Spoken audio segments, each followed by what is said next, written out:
make his face shine upon you and be gracious to you. The Lord turn his face towards you and give you peace.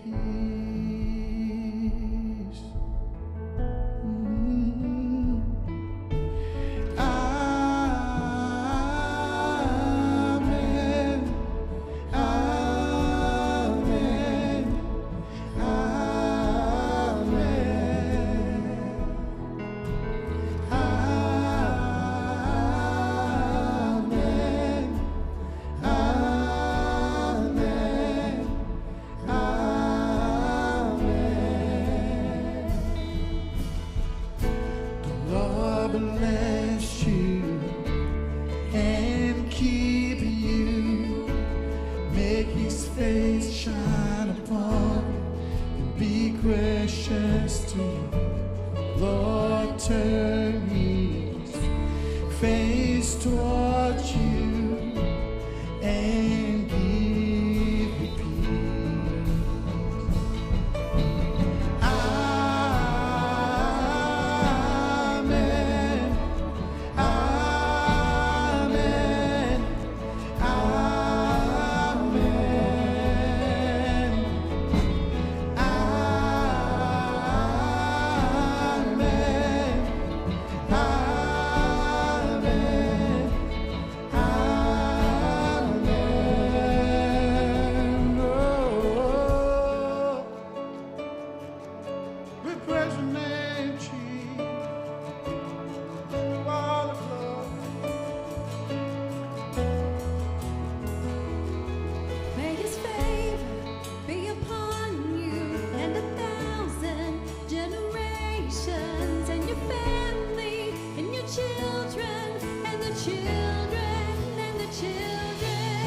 Favor be upon you and 1,000 generations, and your family, and your children, the children, the children. May his presence go before you, and behind you, and beside you, all around you, and within you.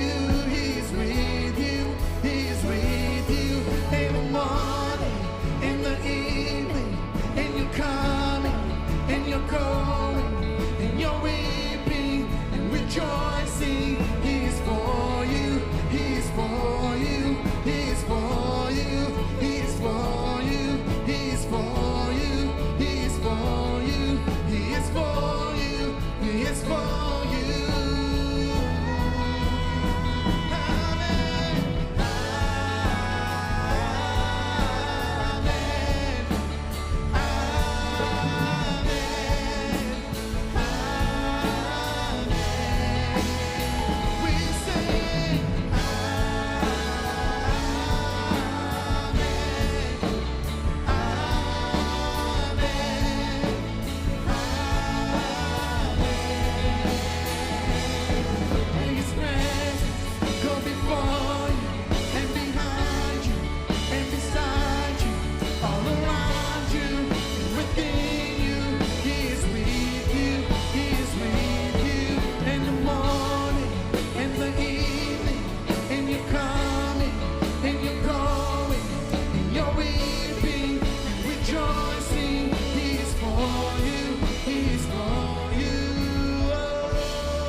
Hey guys, good morning. How you feeling today? Good, good. I'm glad you feel good. You look like you feel good, and it's always good to be together in God's house. Am I right? Yeah. So glad that you guys are here. Just a heads up, we're recording today's service. We're doing it live. What? Yeah, I need you guys to behave. Especially these first 3 rows. I need you guys to be on your best behavior. It's been a difficult week, and I don't want to start off today's message with, me lying on the proverbial couch and explaining all the tough things that I've dealt with this week. But I mention it only for this reason. It's been a while since I have felt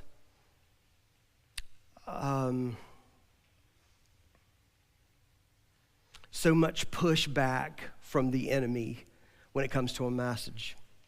And I don't really know how to say that in a less spiritual way.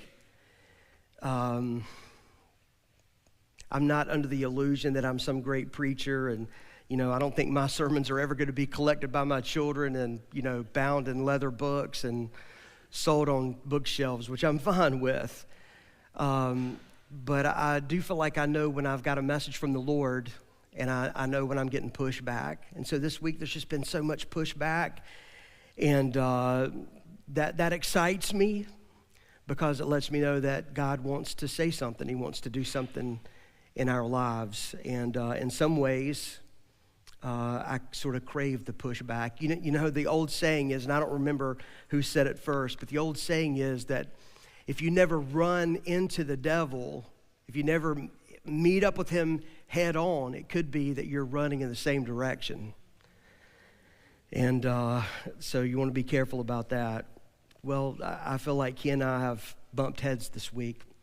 So here's what I'm talking about today. If you have a Bible with you, open it up or turn it on and go to 1 Chronicles, which is in the Old Testament of the Bible. I'll go ahead and tell you it's not an easy book to find, but it's one of the history books. Or 1 and 2 Chronicles are both history books. They were at one time probably one volume, but now we have them bound up in our Bible where there are two separate books.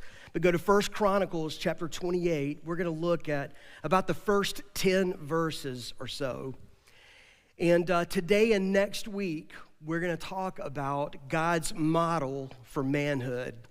And so maybe that explains why there's been a little bit of pushback this week, because we're going to talk about manhood. Today I'm going to focus mostly on the text. I'm going to give you 2 or 3 principles, but next week we're going to focus more on the principles. So I'll tell you, this is a part 1 and part 2 message. You need to be here next week as well as today. Now, I'm sure that some of you are thinking, wait a minute, we thought Father's Day was last week. Well, it was last Sunday, but one of the things I said last Sunday is that as a pastor, I've learned through the years that people tend to take mothers to church on Sunday, but they tend to take fathers to Carowinds on Father's Day. So we take mama to church on Mother's Day. We do other things with our dads on Father's Day. And so I didn't want to waste this message last week. So I didn't. Here it is today. And I've added part 2 next week, guys.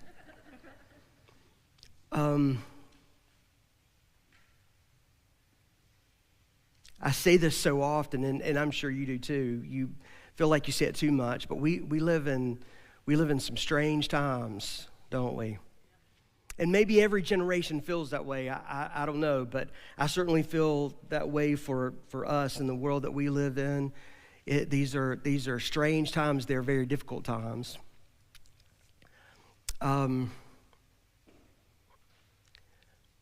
Men, sometimes deservedly, sometimes undeservedly, take a lot of heat for the problems that we have in the world. And when it comes to masculinity and manhood, the world seems to want to get rid of masculinity, thinking that somehow that will change our problems, that will somehow fix things, that'll make the problems go away. I would argue, and I'm not going to argue with you today, but I would argue, I would make a case I would contend that the reason that we have so many problems in the world, and let's just say among males, but hey, look, it's not women who are carrying rifles into elementary schools and shooting children and killing teachers, right? I would argue that the reason that we have this kind of problem among men is because there's a lack of biblical understanding around manhood, around masculinity. And hey, look, you can make that argument for most anything that we deal with in society that's a problem. The problem is that we've moved so far away from the scriptures that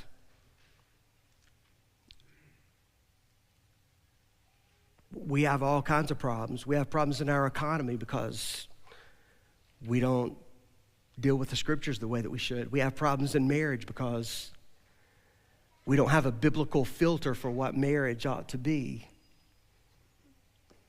We have all kinds of problems in this world with sex, and it's because we no longer have a biblical filter for sex, that sex ought to be enjoyed, but between one man and one woman in the context of marriage. We are having problems with masculinity. So why don't we just keep it there, okay? There seem to be two prevailing ways of thinking about masculinity in the world around us today. One of them is sort of the mentality of masculinity that I grew up with, which is don't show your feelings, which apparently I missed. Because I can be a pretty touchy-feely guy, I have to tell you. I cry pretty easily, but it's this mentality that men grew up with, men who are a little older than me and some who are a little younger than me. Of, hey boy, don't you cry, don't you act like your sister, suck it up, buttercup. Grow up, be a man. And so the idea is that you hide your feelings, you don't show your feelings. And so what that leads to, you would think it would lead to a tough guy mentality, which it does. The problem is that it creates this, it creates men who have a conquering mentality, especially when it comes to sexual things. And no doesn't mean anything, or stop doesn't mean anything. Your tears, your hurts, your wants, your fears, they don't mean anything to me because I've been raised that my feelings don't matter. I hide my feelings. So if my feelings don't matter to me, yours certainly don't. And so even when men don't act like bullies, that's the mentality. That's always lurking in the background. Those of you who are, maybe 35 and under, you have to deal with a whole different mindset around masculinity. The mindset there is, let's flatten out gender. Let's make masculinity and femininity. Did I get that right? First time. Let's just make those things the same. And we'll just say there are no differences between men and women. And so we've even picked this up in the church. The idea is that everybody should just be nice. Let's all just act Christianly. Anything that a man can do, a woman can do. Anything a woman can do, a man should be doing. But we certainly see that in our culture. And the biggest example of it is this. Well, I'm going to say the biggest example, but maybe the most glaring example is that our world, our culture says that men can be pregnant, that men can lactate, so that men can give birth and then feed a child from his own breast. And listen, you know that's not true. If you're here today and you hate God and you hate me and you hate anything that's biblical, you know that's not true. You know that men can't get pregnant.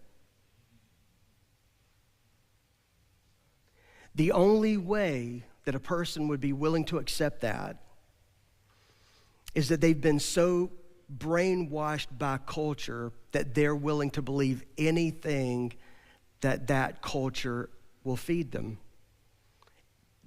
which is how people get wrapped up in a cult. things start small and then they move to a point that reason doesn't even figure in anymore because you're already buying everything that culture is selling or that cult.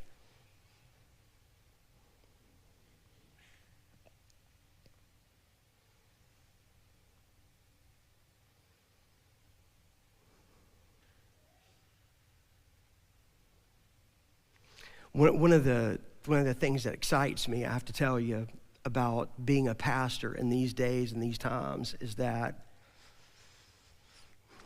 the difference between Christian and non-Christian is just so glaringly obvious.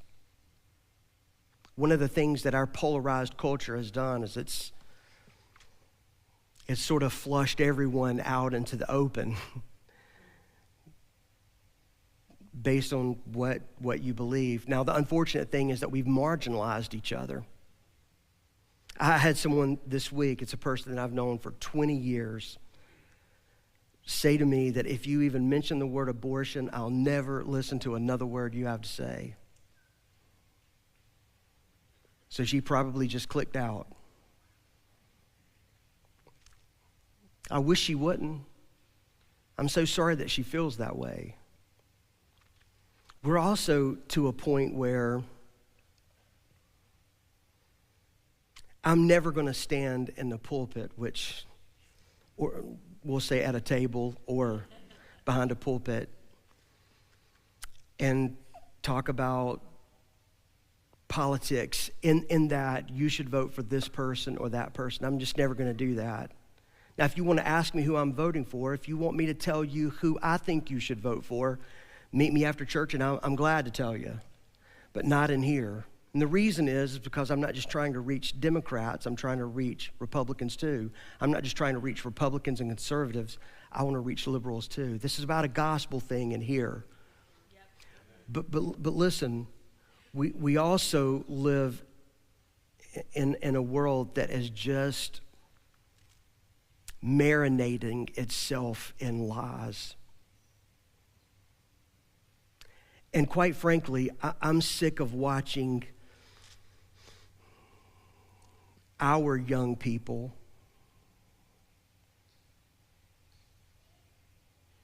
being won over by the world.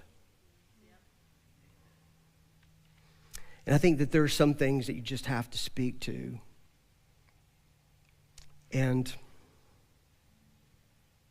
manhood is one of them. So let's talk about it. Everybody okay? So in 1 Chronicles, King David, is kind of at the end of his life. Not kind of, I mean, he's there.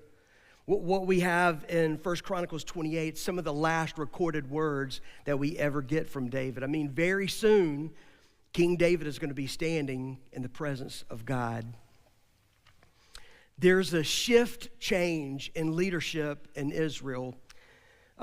David obviously he's going to die, so he can't be the king anymore. There needs to be a plan of succession. That plan of succession is David handing the kingship to his son Solomon. Now, it might sound a little bit European, like that's the way that kingdoms were passed along in Europe and in most places in the world for a long, long time, and some places even still today. But this is a little bit different. You'll see that as we go through the text. This is not just King Daddy handing over his kingdom to his prince son Solomon. There's more to it. And in fact, it's God's plan, but you'll see that just a little later. Really, what you can think of in this whole chapter is that it's the inauguration of Solomon. And David is going to give a very serious charge to his son Solomon. And what he's going to say to him in a very public way, you'll see it when we get into the text. He has already said to him before, and I would say with even greater detail, but when it was just more of a private conversation between King David, the father, and Solomon, his son, who's going to become king. But now the charge is going to be made public, and it should be. It should be. David has learned in recent past what it looks like and what it can do to a kingdom, what it can do to a group of people when the leaders make backroom deals and do things sort of on the side and on the sly.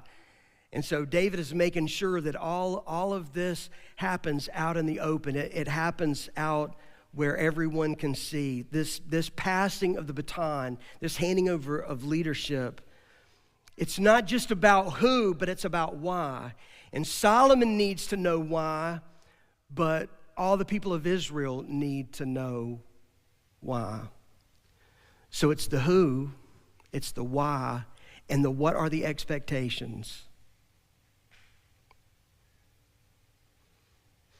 One of the things I think is so powerful about this text, all of it, not just the 10 or so verses we're going to hit today, but all of it together, is that it is a father talking to his son. And again, it's not in private. This is out in public. And it's also an opportunity for David to speak these same things to all the men who are there in his hearing. It's a setting of a pattern. And it's things that David would want all the men in his kingdom to know. And it's things about leadership, not just about being king, because none of the rest of these guys are going to be kings, but these are principles to live by. They're principles of manliness, manhood for sure, but they have to do with godliness more than anything. Hey, look, over the next couple of weeks, we're not going to talk about biological men. We're not going to talk about the difference between males and females. We're going to talk about godliness, what it looks like to be a godly man.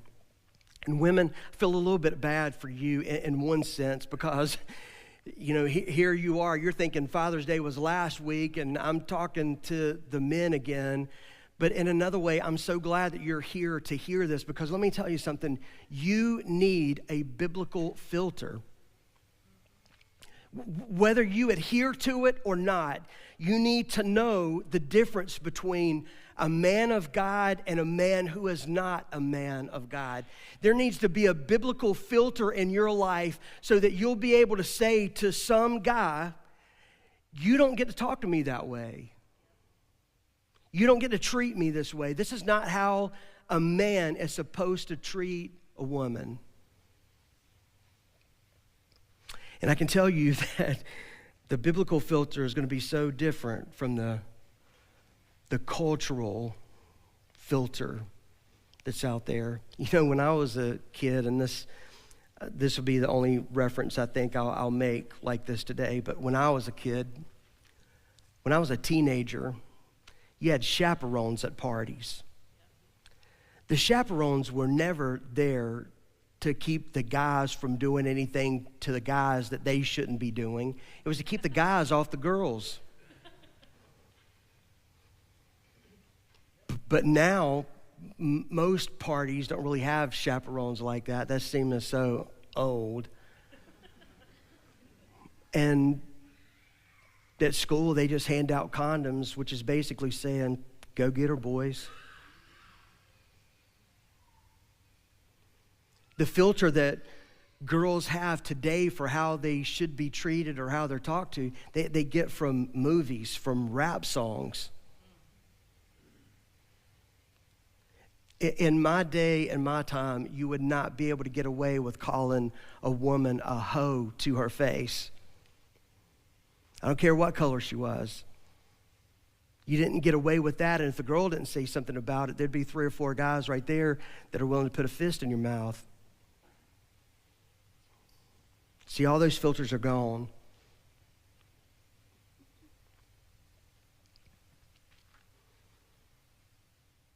David summoned all the officials of Israel to Jerusalem.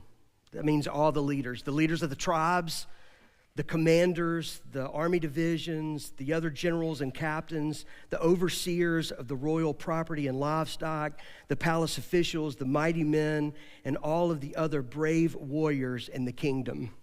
And the chronicler, who is a historian, he's pretty specific here.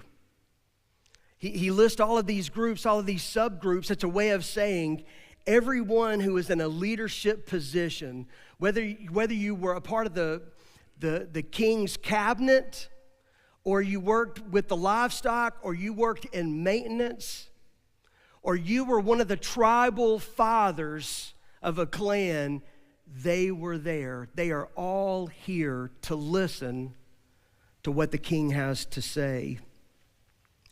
David rose to his feet and said, now hang on there. One of the principles you should walk away with today is this. A godly man is humble before God and others. A godly man is humble before God and others. And I know that some of you as men, you're thinking, man, right off the bat, you have to start with humility. I mean, can't we start with something tough? Because sort of this mindset of a Christian is that, well, if you're a Christian, you're just a little bit, you're not so tough. Well, I would beg to differ with you. You know, unfortunately, a lot of people, what they think about Christianity, what they think about Jesus is what they get from paintings from Europe during the Renaissance, or, you know, where Jesus is just not very tough. He's not very masculine. He's almost effeminate. But, you know, one of the things I like to tell people about Jesus is that Jesus was a construction worker. Jesus was a finished carpenter. There's not one place anywhere in Scripture or in the history books that are written around the time of Jesus that says that people rejected Jesus because he wasn't tough enough. In fact, Jesus was often in places where there were soldiers and there was cursing and gambling, where there were tough men, and nobody ever said, hey, you're not tough enough to be in this place. You've got to leave.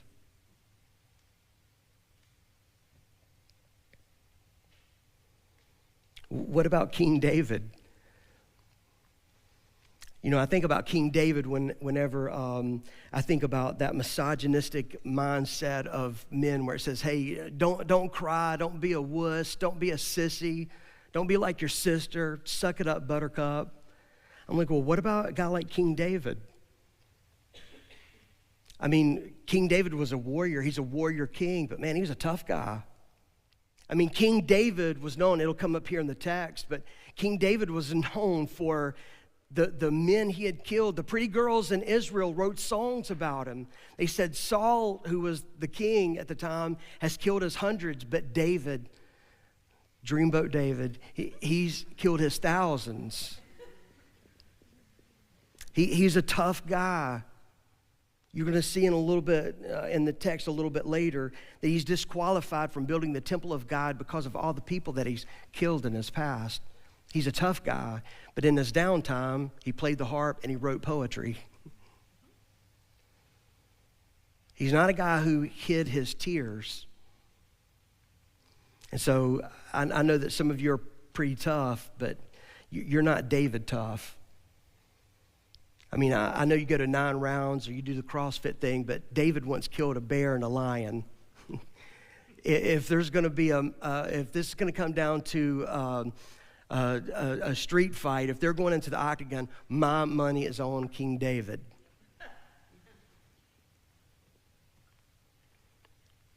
But he's humble.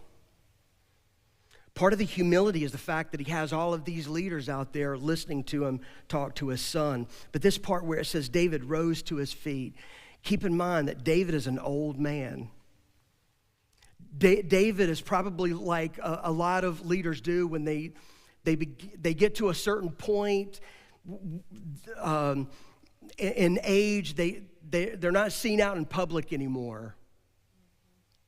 Their image is more protected. And David, at this point in his life, he's probably bedridden. If not bedridden, he's spending most of his time in a chair. And so it would be a hard thing for him to do to stand up. And so for David, who's probably brought out in some sort of flat bed that he's lying on, almost like a gurney, for him to get off that and stand before the people. Vanity aside, it speaks to his humility. You'll see that in a couple of other places as well. One is right here where he says, my brothers and my people. He doesn't say, hey, it's me, King David. He didn't have the MC come up ahead of him and start running through his list of titles and his accomplishments. He doesn't refer to the people that he's speaking to as his subjects. They already know. He didn't have to tell them. By the way, if you have to tell people you're the leader, you're not the leader. If you have to announce it, what you're really saying is, I'm not the leader, but I do have a position, and you ought to honor that. David didn't have to step up and say, hey, I'm the illustrious potentate. They knew. My brothers and my people, my family.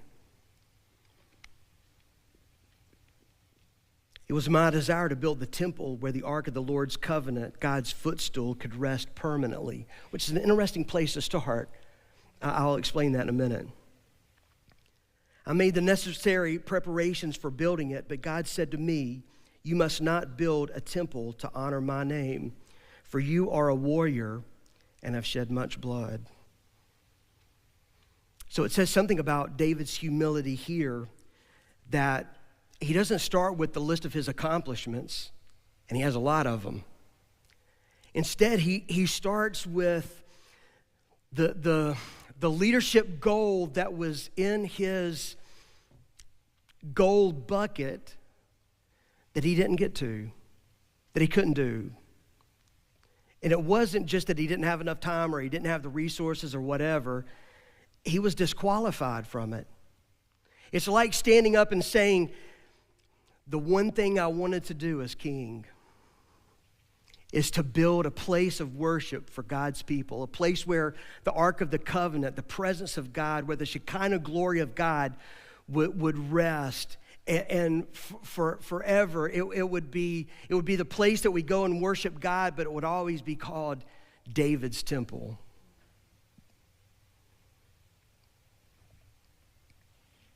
And it took humility for him to say why he wasn't building it. To say, I was disqualified. And he's not disqualified just because he's been a warrior and he's shed blood. Hey, listen, that comes with the territory. When you're a leader like him, whether you're a king or you are a prime minister or a president, more than likely, you're going to be called on to send an army or to lead an army out into battle. There's going to be bloodshed. But David sometimes was on the wrong side of righteous killing. Sometimes David was guilty of killing innocent people.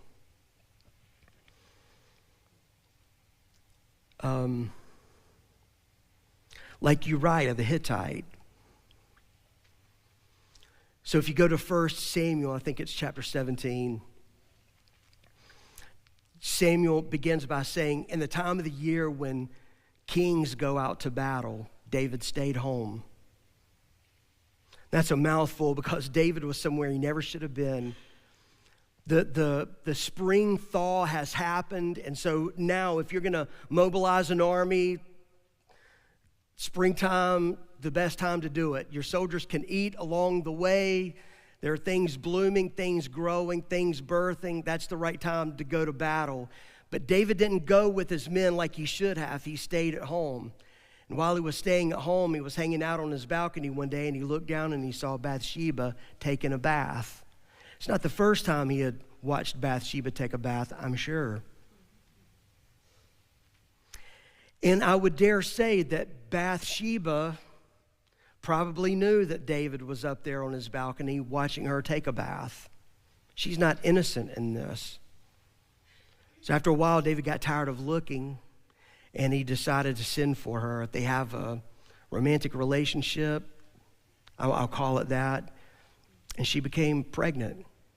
David put together a few things to try to hide the fact that he was the father, like he sent for Uriah, who was out in battle in the army that David should have been out there with.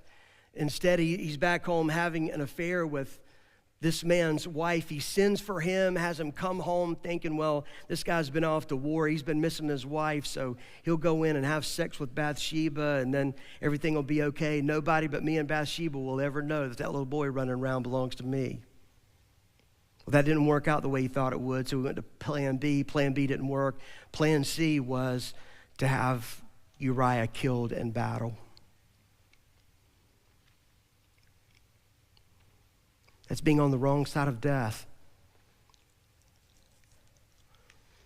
And so God said, it's not going to be you. You're not going to build the temple. And what I love, this is another part of David's humility. I love the fact that he didn't quit. He didn't pout. He didn't say, well, if I can't be the top guy, I'm not going to be involved at all. Don't you hate it when people do that? I do too. I hated it when I was in what I'm going to call the professional world, and I hate it in church.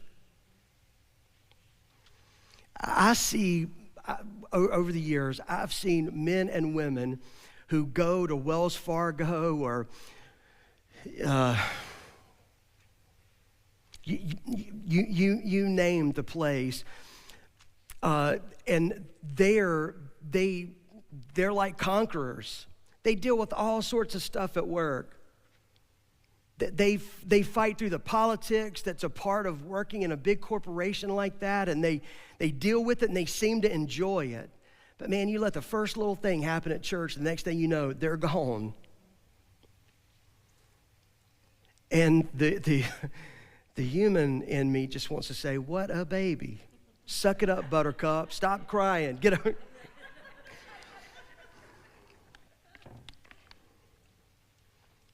People get their feelings hurt. They get bent out of shape over the most ridiculous of things. Well, this is not a small thing. This is not a ridiculous thing.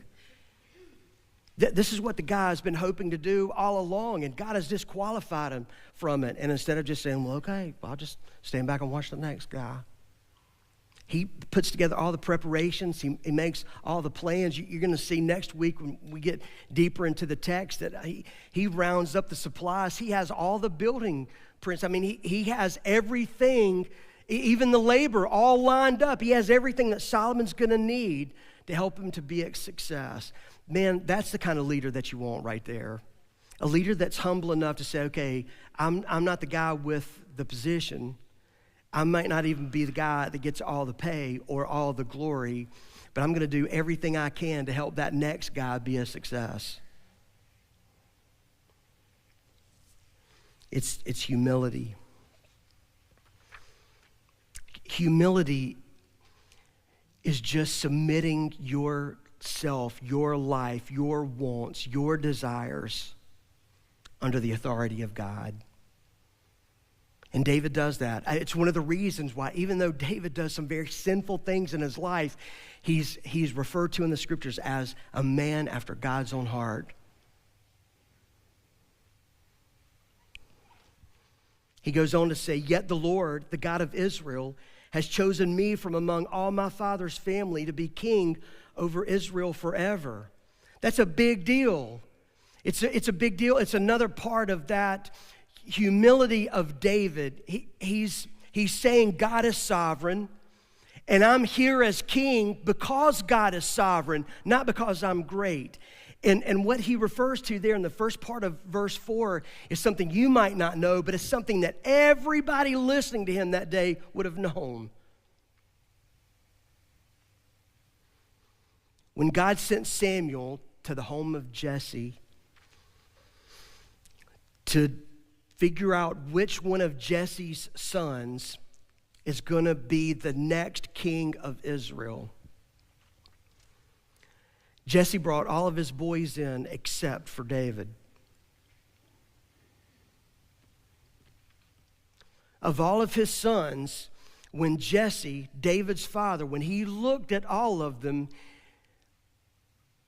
he didn't know which son was going to be worthy or have the it factor or the moxie or whatever it is to be the king. He didn't know which one of those sons it was going to be, but he was sure it wasn't David.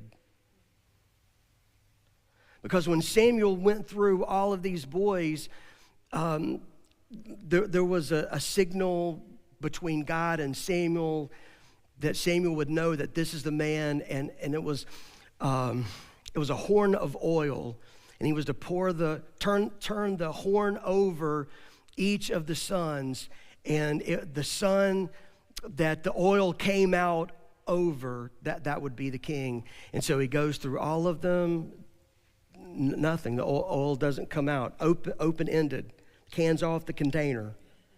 Doesn't come out for any of those. And Samuel finally says, is this all your sons?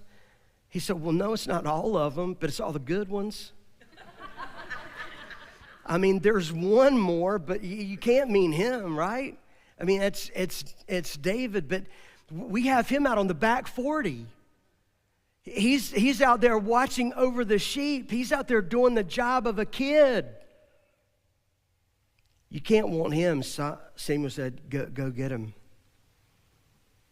Turns out he's the one. He's the man. In mentioning that here, he's saying, look, whatever you think about me, whatever my trading card says, it has my picture on the front of it, but it's not a recent picture. That was one of me in my 30s. That's when I still had six-pack abs, and I looked really good, and the girls were still singing songs about me.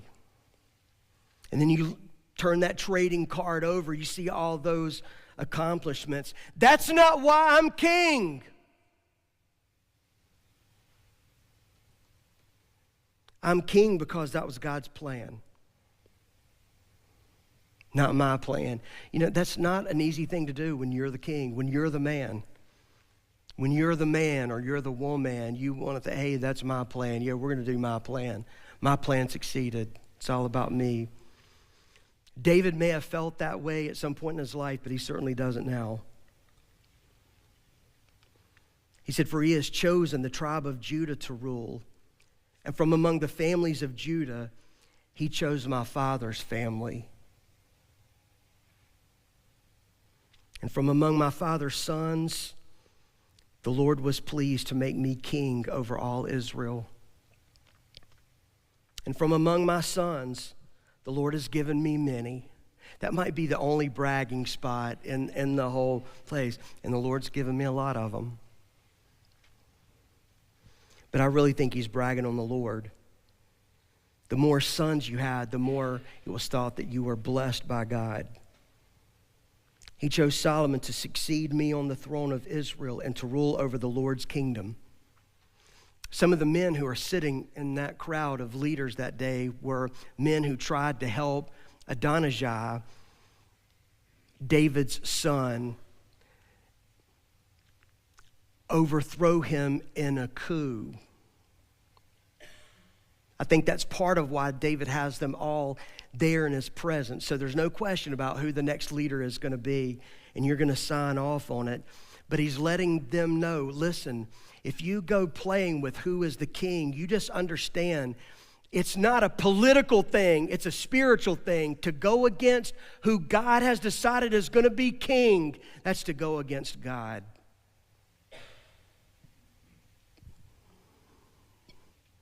He said to me, your son Solomon will build my temple and its courtyards, for I've chosen him as my son, and I will be his father. And if he continues to obey my commands and regulations as he does now, I will make his kingdom last forever. Here's the second principle I would give you. Be obedient to God's commands. That's what a godly man does. A godly man doesn't march to the beat of his own drum. That may be a very American thing to do. And in this culture, if you'll march to the beat of God's drum, it'll seem to everyone else that you're marching to the beat of your own drummer. You just need to know that the guy keeping time in your head is Almighty God.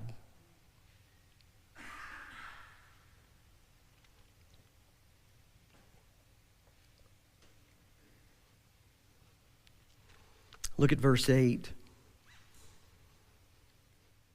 So now, with God as our witness, and in the sight of all Israel, the Lord's assembly, I give you this charge.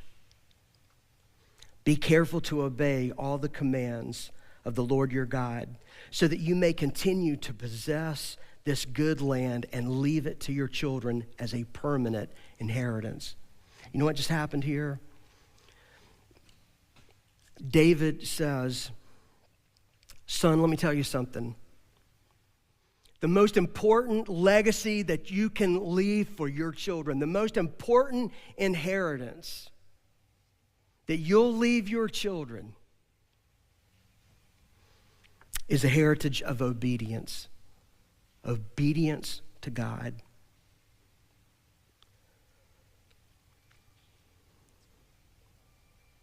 There are a lot of things, men, that you can leave your children as an inheritance. But nothing greater than a heritage and a pattern, a blueprint of being obedient to God. And I'll tell you,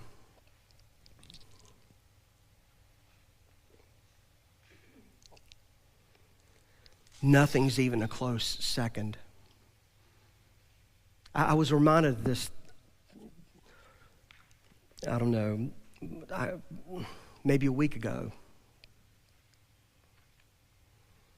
You know, Karen's mother passed away a couple of weeks ago. We had her service last Thursday a week ago.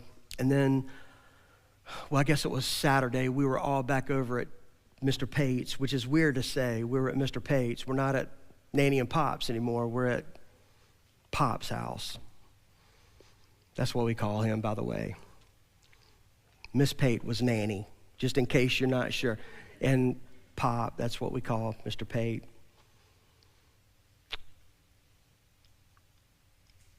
He's old. He's in poor health.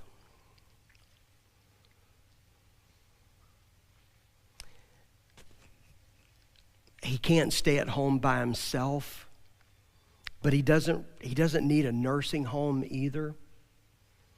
But he needs someone to come in and help him. So, you know, thank God he and Miss Pate were able to put money aside through the years, and so they have a home health care company that comes in several hours a day, each day, and just helps him.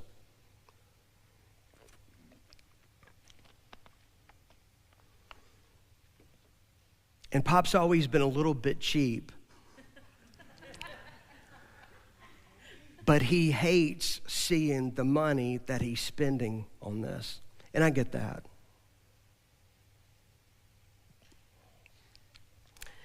And so he and I just had a conversation about it. It was almost an impromptu thing. And I just said, Pop, we're just thankful that you have the money set aside where you're able to pay for this. And he said, Jim, I know. He called me Jim. You can't call me Jim. Okay? You can call me a lot of that, just don't call me Jim. But he always calls me Jim. He said, Jim, I just want to be able to leave something for my children. And I get that, don't you? I'd like to have something to leave to my kids one day. It won't be a lot, but I'd like to leave them a little something. And so I know how he feels about that. But what I said to him is, Pop, you and Nanny have left something for us already that we could never repay.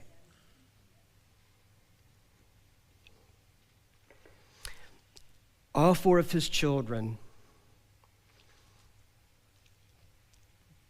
Three of his in-law children, I'm excluding myself because I was already a Christian before I met them, but all four of his children, three of their spouses, all of their grandkids will be in heaven one day because of Nanny and Pop. They just will. And others will too, but them for sure. They are not perfect. Miss Pate was close. But Pop's not perfect. They didn't always make the right decision on everything, I'm sure. But they have left a legacy of faith and obedience to God. And that's more valuable than stacks of gold and cash. You don't always know that when you're young. Sometimes these are things that you realize when you're older. When you're old enough to know that the things that matter in life the most are not things that you can buy with money.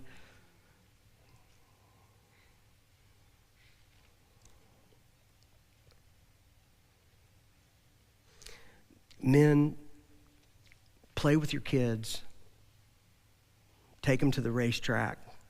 As long as they're pulling for Chevys, take them. Teach them how to throw a tight spiral. Love your little girl in such a way that she won't grow up trying to find out what it means to be loved by a man, and so she's willing to just take anything that comes along.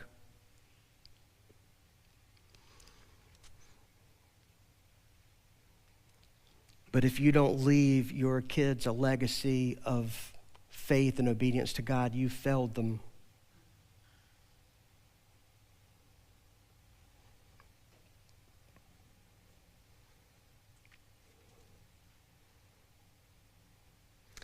I'm going to stop here for today, but I want to deal with that last part.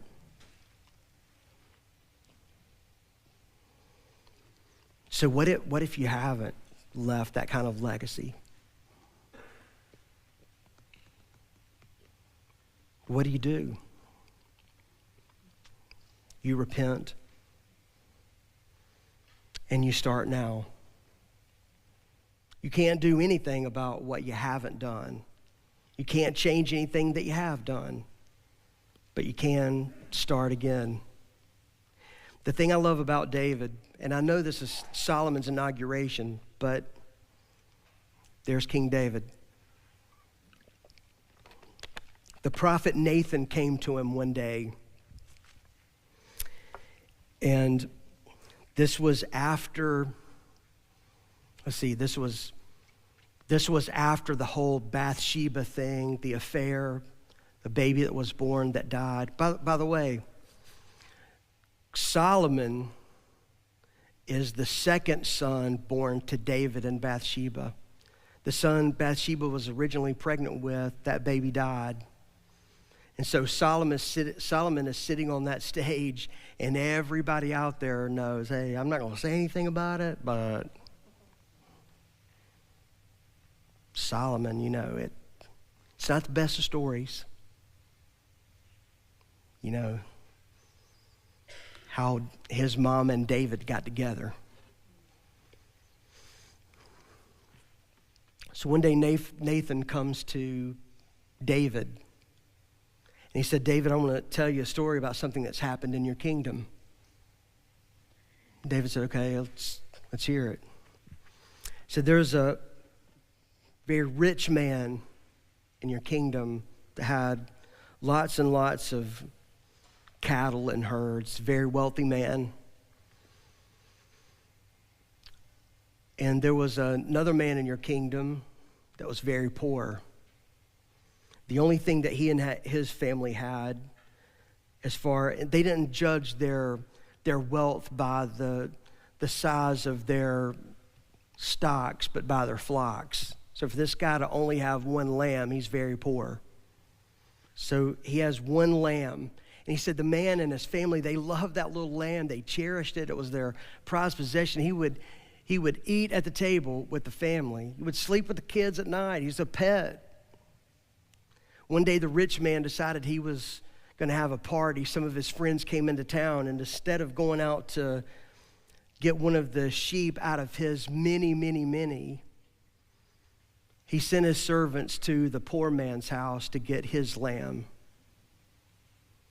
butchered it, and served it to his friends. And David was livid.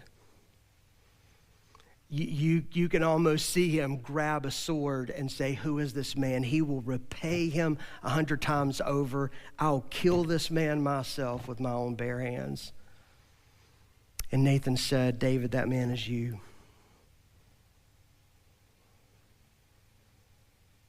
Uriah the Hittite was a loyal soldier to you. He didn't have your wealth. He didn't have all the women that you have. He didn't have the food and all the things that you have. He only had one wife that he loved. And instead of you going to make love to one of your wives, you went and took his wife, got her pregnant to cover it up. You killed her husband. And David rent his clothes and repented and said, I was sorry. That's why it was made public. Because David confessed it. Psalm 51 is a psalm of confession and his repentance. He says, create in me a clean heart, O God, and renew a right spirit, a righteous spirit within me.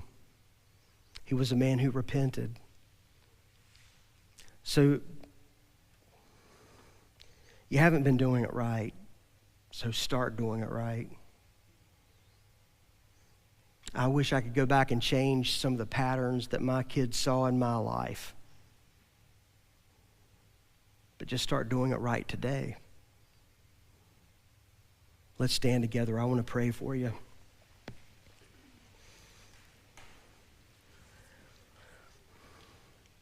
Heavenly Father, I pray over the men who are here in this worship center right now. I pray over the men that are watching but are not here.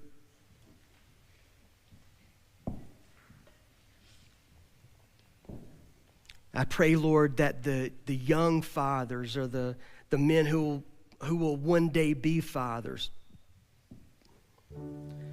would take being a father seriously.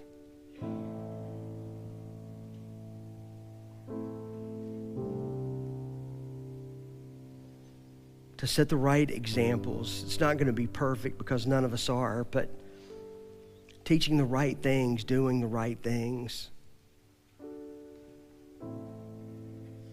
And Lord, for the men that are here today or watching who've never even heard of doing anything like this before. Maybe their kids are now teenagers, or they're in their 20s or 30s or their 50s. Now they have grandkids. They think, I missed out on so much. Lord, I pray that right now they would just say to you, God, I'm sorry for that. Give me the strength and courage right now to start setting the right example, putting down the right patterns, doing what I can now to point my family toward God. Lord, I know that men and women, we're all created by your hand. You love men and women both the same. And yet, God, we are different. We have different roles in the family. It doesn't mean that one's more important than the other. They're both important. You gave Eve to Adam not to be an understudy to him, but to be a partner with him in life. But Lord, what it means to be a man, what it means to be a woman, just the very value of human life is up for grabs today in our culture. I pray that you would turn that around. And Lord, help us to realize that you'll turn that around when it's different in the lives of your people.